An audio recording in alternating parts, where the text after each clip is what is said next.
ಮನೆಯಲ್ಲೇ ನ್ಯಾಚುರಲ್ ಆಗಿ hair colour ಯಾವ ಥರ ರೆಡಿ ಮಾಡೋದು ಅಂತ ನೋಡೋಣ. ಯಾವುದೇ ಸೈಡ್ ಎಫೆಕ್ಟು ಕೂಡ ಆಗೋದಿಲ್ಲ. ತುಂಬ ಚೆನ್ನಾಗಿ ಕಲರ್ ಆಗುತ್ತೆ, ಕೂದಲು ಕಪ್ಪಾಗುತ್ತೆ. ಮತ್ತು ಕೂದಲು ಉದುರೋ ಸಮಸ್ಯೆ ಇದ್ರೂ ಕೂಡ ಕಡಿಮೆ ಆಗುತ್ತೆ ಈ ಥರ ಹೇರ್ ಕಲರ್ ಮಾಡಿ ಹಾಕೊಳ್ಳೋದ್ರಿಂದ. ನ್ಯಾಚುರಲ್ ಆಗಿ ಹೇರ್ ಕಲರ್ ಆಗುತ್ತೆ. Welcome back to my channel. ಮೊದಲಿಗೆ ನಾನು ದೊಡ್ಡಪತ್ರೆ ತೊಗೊಂಡಿದ್ದೀನಿ. ದೊಡ್ಡಪತ್ರೆನ ನಾವು ಕೆಮ್ಮು, ಶೀತಕ್ಕೆಲ್ಲ ಬಳಸ್ತೀವಿ. ಮಕ್ಕಳಿಗೆಲ್ಲ ಜಾಸ್ತಿ ಕೊಡ್ತೀವಿ. ಹಾಗೆ ದೊಡ್ಡವರು ಕೂಡ ಈ ಎಲೆನ ತಿನ್ನೋದ್ರಿಂದ ಕಫದ ಸಮಸ್ಯೆ ಕೂಡ ಕಡಿಮೆ ಆಗುತ್ತೆ.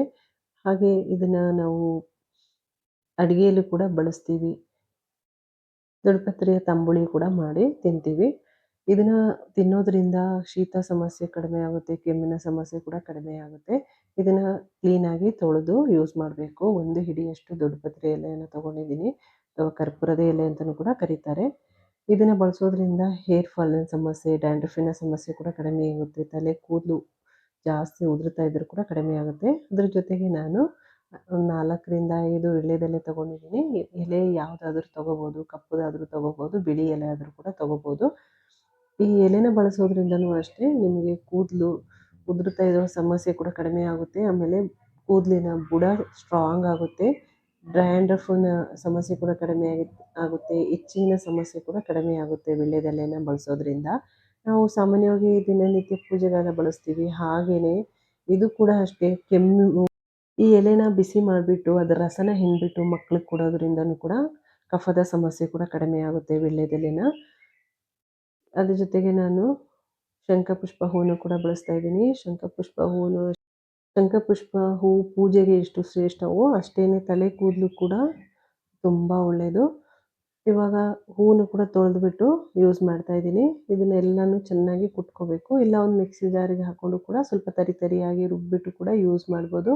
ಹಾಗೆಯೇ ಕುಟ್ಬಿಟ್ಟು ಕೂಡ ಯೂಸ್ ಮಾಡ್ಬೋದು. ಶಂಖಪುಷ್ಪ ಹೂವನ್ನ ಬಳಸೋದ್ರಿಂದ ಕೂದಲು ನ್ಯಾಚುರಲ್ ಆಗಿ ಕಪ್ಪಾಗುತ್ತೆ. ಬಿಳಿ ಕೂದಲಿನ ಸಮಸ್ಯೆ ಕಡಿಮೆ ಆಗುತ್ತಾ ಬರುತ್ತೆ ಶಂಖಪುಷ್ಪನ ಬಳಸೋದ್ರಿಂದ. ಇವಾಗ ಇದನ್ನು ನೈಸಾಗಿ ಕುಟ್ಕೋಬೇಕು ಅಂತಲೇ ಇಲ್ಲ, ಸ್ವಲ್ಪ ರಫ್ ಆಗಿ ಕುಟ್ಕೋಬೇಕು. ನೋಡಿ, ಇವಾಗ ಕುಟ್ಕೊಂಡು ಆದಮೇಲೆ ಕಲ್ಲೋಂಜಿ ಸೀಡನ್ನ ಹಾಕ್ಕೊಳ್ತಾ ಇದ್ದೀನಿ. ಕಲ್ಲೋಂಜಿ ಸೀಡ್ ಅಂದರೆ ಇದು ಈರುಳ್ಳಿ ಬೀಜ ಅಂತ ಕರಿತೀವಿ. ಮತ್ತು ಇದು ಕಪ್ಪು ಎಳ್ಳು ಅಲ್ಲ. ಕಲ್ಲೋಂಜಿ ಸೀಡ್ ಅಂದರೆ ಆನಿಯನ್ ಸೀಡ್ ಬಳಸೋದ್ರಿಂದ ಕೂದಲು ಕಪ್ಪಾಗುತ್ತೆ. 1 ಟೇಬಲ್ ಸ್ಪೂನ್ ಮೆಂತ್ಯ ಸೀಡನ್ನ ಕೂಡ ಬಳಸ್ತಾ ಇದ್ದೀನಿ. ಮೆಂತ್ಯನ ಹಾಕೊಳ್ಳೋದ್ರಿಂದ ಕೂದಲು ಸಾಫ್ಟ್ ಆಗುತ್ತೆ. ಕೂದಲು ಉದುರೋ ಸಮಸ್ಯೆ ಇದ್ದರೂ ಕೂಡ ಕಡಿಮೆ ಆಗುತ್ತೆ. ಎಲ್ಲನೂ ಹಾಕ್ಕೊಂಡು ಆದಮೇಲೆ ನಿಮಗೆ ಎಷ್ಟು ಬೇಕು ಅಷ್ಟು ನೀರನ್ನ ಆ್ಯಡ್ ಮಾಡ್ಕೊಳ್ಳಿ. ನಾನು ಒಂದು 250 ml ಅಷ್ಟು ನೀರನ್ನ ಹಾಕ್ಕೊಂಡಿದ್ದೀನಿ. ನೀರು ಹಾಕ್ಕೊಂಡು ಚೆನ್ನಾಗಿ ಮಿಕ್ಸ್ ಮಾಡಿಬಿಟ್ಟು ಚೆನ್ನಾಗಿ ಕುದಿಸ್ಕೋಬೇಕು. ಇವಾಗ ಸ್ವಲ್ಪ 1 ಟೀ ಸ್ಪೂನಷ್ಟು ಟೀ ಪುಡಿನ ಹಾಕ್ಕೊಂಡಿದ್ದೀನಿ. ಟೀ ಪುಡಿ ಹಾಕ್ಕೊಂಡ್ರೆ ಒಳ್ಳೆ ಒಂದು ಶೈನಿಂಗ್ ಬರುತ್ತೆ, ಕೂದಲು ಒಳ್ಳೆ ಒಂದು ಕಲರ್ ಕೊಡುತ್ತೆ. ಅದರಿಂದ ಟೀ ಪುಡಿನ ಹಾಕ್ಕೊಳ್ತಾ ಇದ್ದೀನಿ. ಎಲ್ಲನೂ ಹಾಕ್ಕೊಂಡು ಚೆನ್ನಾಗಿ ಕುದಿಸ್ಕೋಬೇಕು. ಒಂದು 10 ನಿಮಿಷ ಮೀಡಿಯಮ್ ಉರಿಯಲ್ಲಿ ಕುದಿಸ್ಕೋಬೇಕು. ಚೆನ್ನಾಗಿ ಅದು ರಸ ಎಲ್ಲ ಬಿಟ್ಟರೆ ಸ್ವಲ್ಪ ತಿಕ್ಕಾಗುತ್ತೆ, ಕಲರ್ ಕೂಡ ಚೇಂಜ್ ಆಗುತ್ತೆ. ಇವಾಗ ಕುದಿಸ್ಕೊಂಡು ಆಗಿದೆ, ನೋಡ್ತಾ ಇರ್ಬೋದು ಕಲರ್ ಕೂಡ ಯಾವ ಥರ ಕಾಣ್ತಾ ಇದೆ ಅಂತ. ಇದನ್ನು ಫಿಲ್ಟ್ರ್ ಮಾಡ್ಕೊಳ್ತಾ ಇದ್ದೀನಿ. ಈ ಥರ ಮಾಡಿ ಹಾಕೊಳ್ಳೋದ್ರಿಂದ ಕೂದಲು ಉದುರೋ ಸಮಸ್ಯೆ, ಡ್ಯಾಂಡ್ರಫಿನ ಸಮಸ್ಯೆ ಮತ್ತು ಇಚ್ಚಿಂಗಿನ ಸಮಸ್ಯೆ ಇದ್ದರೆ ಕಡಿಮೆ ಆಗುತ್ತೆ. ನಿಮಗೆ ಈ ಲಿಕ್ವಿಡ್ನ ನೀವು ಸ್ಟೋರ್ ಮಾಡಿ ಕೂಡ ಇಟ್ಕೋಬೋದು. ಒಂದು 15 ಡೇಸ್ ತನಕ ಸ್ಟೋರ್ ಮಾಡಿ ಇಟ್ಕೋಬೋದು. ಇವಾಗ ಒಂದು ಕಬ್ಬಿಣದ ಬಾಣಲೆಗೆ ನಾನು ಇಂಡಿಗೋ ಪೌಡ್ರನ್ನ ಬಳಸ್ತಾ ಇದ್ದೀನಿ.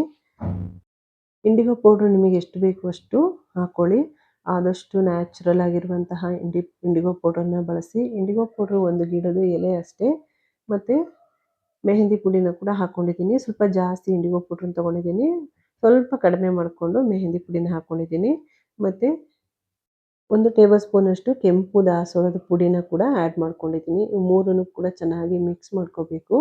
ನಿಮಗೆ ಇಂಡಿಗೋ ಪೌಡ್ರನ್ನ ಬಳಸೋದ್ರಿಂದ ನ್ಯಾಚುರಲ್ ಆಗಿ ಕೂದಲು ಕಪ್ಪಾಗುತ್ತೆ. ನಿಮಗೆ ಮೆಹಂದಿ ಹಾಕೊಳ್ಳೋದ್ರಿಂದ ಸ್ವಲ್ಪ ಒಳ್ಳೆ ಒಂದು ಶೈನಿಂಗ್ ಕೊಡುತ್ತೆ. ಅದರಿಂದ ನಾನು ಎರಡನ್ನೂ ಮಿಕ್ಸ್ ಮಾಡಿ ಹಾಕ್ಕೊಳ್ತಾ ಇದ್ದೀನಿ. ಇವಾಗ ನಾನು ಫಸ್ಟೇ ರೆಡಿ ಮಾಡಿ ಇಟ್ಕೊಂಡಿದ್ದೀನಲ್ಲ, ಲಿಕ್ವಿಡ್ನ ಹಾಕ್ಕೊಂಡು ಚೆನ್ನಾಗಿ ಮಿಕ್ಸ್ ಮಾಡ್ಕೋಬೇಕು. 1 ಗಂಟೆ ಇರೋದ ಹಾಗೆ ಮಿಕ್ಸ್ ಮಾಡ್ಕೊಳ್ಳಿ.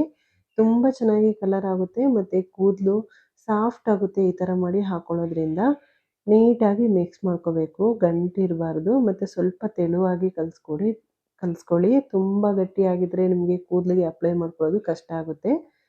ಈ ಥರ ಮಾಡೋದ್ರಿಂದ ನಿಮಗೆ ಯಾವುದೇ ಸೈಡ್ ಎಫೆಕ್ಟ್ ಆಗೋದಿಲ್ಲ. ನಾವು ಬರೀ ಮೆಹಂದಿ ಇಂಡಿಗೋ ಪೌಡರ್ನ ಬಳಸಿದ್ರೆ ಕೂದಲು ರಫ್ ಆಗೋ ಚಾನ್ಸಸ್ ಇರುತ್ತೆ ಮತ್ತು ಕೂದಲು ಉದುರೋ ಚಾನ್ಸಸ್ ಇರುತ್ತೆ. ಆದ್ದರಿಂದ ಎಲ್ಲನೂ ಕೂಡ ಈ ಥರ ಕುದಿಸ್ಬಿಟ್ಟು ಹಾಕೊಳ್ಳೋದ್ರಿಂದ ತುಂಬ ಚೆನ್ನಾಗಿ ಕಲರ್ ಬರುತ್ತೆ ಮತ್ತು ಕೂದಲು ಉದುರೋ ಸಮಸ್ಯೆ ಕೂಡ ಕಡಿಮೆ ಆಗುತ್ತೆ. ಇದನ್ನು ಮಿಕ್ಸ್ ಮಾಡಿಕೊಂಡು 1 ಗಂಟೆ ಬಿಟ್ಟು ಆಮೇಲೆ ತಲೆಗೆ ಅಪ್ಲೈ ಮಾಡ್ಕೊಳ್ಳಿ. ನೋಡಿ 1 ಗಂಟೆ ಆದಮೇಲೆ ನಾನು ತೋರಿಸ್ತಾ ಇದ್ದೀನಿ, ಕಲರ್ ಕೂಡ ಚೇಂಜ್ ಆಗಿದೆ. ಇವಾಗ ಸ್ವಲ್ಪ ಗಟ್ಟಿ ಆಗಿದ್ರೆ ಮತ್ತೆ ಸ್ವಲ್ಪ ಲಿಕ್ವಿಡ್ ಹಾಕ್ಕೊಂಡು ಚೆನ್ನಾಗಿ ಮಿಕ್ಸ್ ಮಾಡ್ಕೊಳ್ತಾ ಇದ್ದೀನಿ. ಸ್ವಲ್ಪ ತೆಳ್ಳಗೆ ಕಲಿಸ್ಕೊಳ್ತಾ ಇದ್ದೀನಿ. ತುಂಬ ಗಟ್ಟಿ ಆದರೆ ಕೂದಲಿಗೆ ಅಪ್ಲೈ ಮಾಡ್ಕೊಳ್ಳೋದು ಕಷ್ಟ. ಅದರಿಂದ ಸ್ವಲ್ಪ ತೆಳುವಾಗಿದ್ದರೆ ಕ್ಲೀನಾಗಿ ಬುಡದ ಒಳಗಡೆ ಎಲ್ಲ ಹಿಡಿಯುತ್ತೆ ಕಲರು. ಅವಾಗ ಚೆನ್ನಾಗಿ ಹಿಡ್ಕೊಳ್ಳುತ್ತೆ. ತುಂಬ ಗಟ್ಟಿ ಆಗಿಬಿಟ್ರೆ ಎಲ್ಲ ಕಡೆ ಆಗೋದಿಲ್ಲ. ಅದನ್ನು ಸ್ವಲ್ಪ ತೆಳುಗಾಗಿ ಕಲಿಸ್ಕೊಳ್ಳಿ. ಚೆನ್ನಾಗಿ ಮಿಕ್ಸ್ ಮಾಡ್ಕೊಂಡು ಆದಮೇಲೆ ಇವಾಗ ಅಪ್ಲೈ ಮಾಡ್ಕೊಬೋದು. ನೀವು ಒಂದು ನೈಟು ಇಡ್ತೀವಿ ಅಂದ್ರೂ ಇಟ್ಕೊಳ್ಳಿ. ನಾನು ಬರೀ 1 ಗಂಟೆ ಇಟ್ಬಿಟ್ಟು ಕೂದಲಿಗೆ ಅಪ್ಲೈ ಮಾಡ್ಕೊಂಡಿದ್ದೀನಿ. ಇವಾಗ ಕೂದಲಿಗೆ ಅಪ್ಲೈ ಮಾಡ್ಕೊಂಡು ಕೂಡ ತೋರಿಸ್ತೀನಿ. ನನಗೆ ಸ್ವಲ್ಪ ಕೆಂಚು ಕೂದಲು ಜಾಸ್ತಿ ಇದೆ. ಈ ಕೂದಲೆಲ್ಲ ನನಗೆ ಕಪ್ಪಾಗುತ್ತೆ. ಬಿಳಿ ಕೂದಲು ಕೂಡ ಕಾಣುತ್ತೆ. ನಾನು ಮೆಹಂದಿ ಫಸ್ಟ್ ಅಪ್ಲೈ ಮಾಡಿದ್ದೆ, ಆದ್ದರಿಂದ ಕೂದಲೆಲ್ಲ ಕೆಂಚಗಾಗಿ ಕಾಣುತ್ತೆ, ಬ್ರೌನ್ ಕಲರ್ ಆಗಿ ಕಾಣುತ್ತೆ. ನೋಡಿ ಇವಾಗ ಇದನ್ನು ಅಪ್ಲೈ ಮಾಡಿಕೊಂಡು 2 ಗಂಟೆ ಬಿಟ್ಟು ಬರೀ ನೀರಲ್ಲಿ ವಾಶ್ ಮಾಡ್ಕೊಂಡು ತೋರಿಸ್ತಾ ಇದ್ದೀನಿ ಎಷ್ಟು ಚೆನ್ನಾಗಿ ಕಲರ್ ಆಗಿದೆ ಅಂತ. ನೋಡಿ ಇವಾಗ ಕೂದಲು ಕೂಡ ಕಪ್ಪಾಗಿದೆ, ತುಂಬ ಚೆನ್ನಾಗಿ ಕಲರ್ ಆಗಿದೆ. ಈ ವಿಡಿಯೋ ಇಷ್ಟ ಆಗಿದ್ರೆ ಲೈಕ್, ಶೇರ್, ಸಬ್ಸ್ಕ್ರೈಬ್ ಮಾಡ್ಕೊಳ್ಳಿ. ಅಲ್ಲೇ ಪಕ್ಕದಲ್ಲಿರುವ ಬೆಲ್ ಐಕನ್ನ ಕ್ಲಿಕ್ ಮಾಡ್ಕೊಳ್ಳಿ. Thank you.